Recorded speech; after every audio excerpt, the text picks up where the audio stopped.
Hey, to change theme on your Samsung Galaxy A35 5G, all you have to do is just to go into the settings. Now from this you have to scroll down and navigate into the themes. In the most cases you will be probably logged into the Galaxy theme store. So if you have the login screen, you have to actually log in with, for example, your Google account that you're actually using on the smartphone, or log in into the Samsung account if you have one. If you don't have the Samsung account, you can, for example, create it. Now from this you have to select themes, and as you can see we can actually find some different themes that appears from this. We can also find the top themes, but I can recommend you to click on the top, click on the all and select free. If you don't want to pay for them, you can also find a lot of different cool looking free themes. So let's say that I want to get, for example, this one, and from this I have to click on the download button.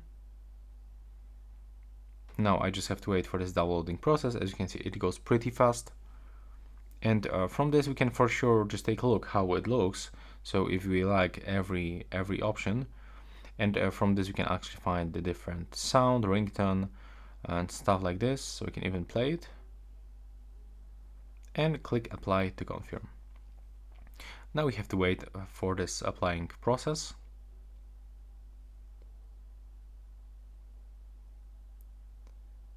And as you can see right now we've got new theme on our Samsung Galaxy A35 5G. So that's all for this video. Right now please subscribe.